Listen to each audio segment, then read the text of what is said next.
AIEEE 2005 का ये question है डिटरमिनेंट चैप्टर का। इसमें सिस्टम ऑफ इक्वेशन के नो सॉल्यूशन हो तो उस केस में अपने को अल्फा की वैल्यू बतानी है।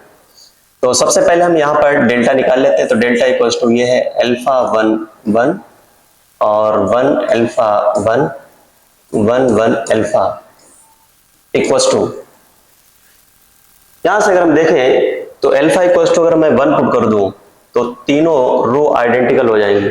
तो इसमें फैक्टर थ्योरम लगाएंगे, अगर तीन रो आइडेंटिकल हो गई तो अल्फा माइनस 1 की पावर 3 माइनस 1 मतलब अल्फा माइनस 1 होल स्क्वायर इसका फैक्टर हो जाएगा।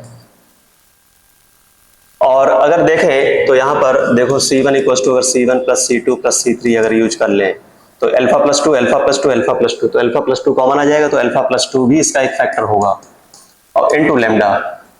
ठीक है, लैम्डा की वैल्यू यहाँ पर 1 भी हो सकती है या और भी कुछ हो सकती है। ये अपने को जीरो करना है तो जीरो कर देंगे तो यहां से लैम्डा की वैल्यू 1 आएगी या फिर लैम्डा की वैल्यू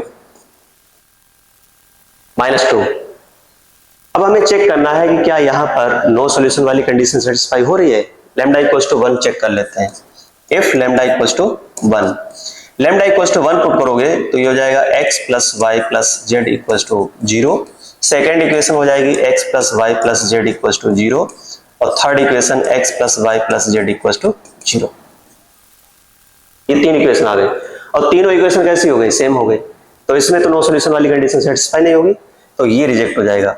लैम्डा इक्वल्स टू -2 इसका आंसर हो जाएगा, क्योंकि अगर यहां पर ऑप्शन होता कि लैम्डा की वैल्यू कोई नहीं होगी इनमें से तब तो हम चेक करते। अब ऐसा कुछ नहीं तो लैम्डा इक्वल्स टू -2 इसका आंसर हो जाएगा। इसका ऑप्शन फोर्थ करेक्ट हो जाएगा।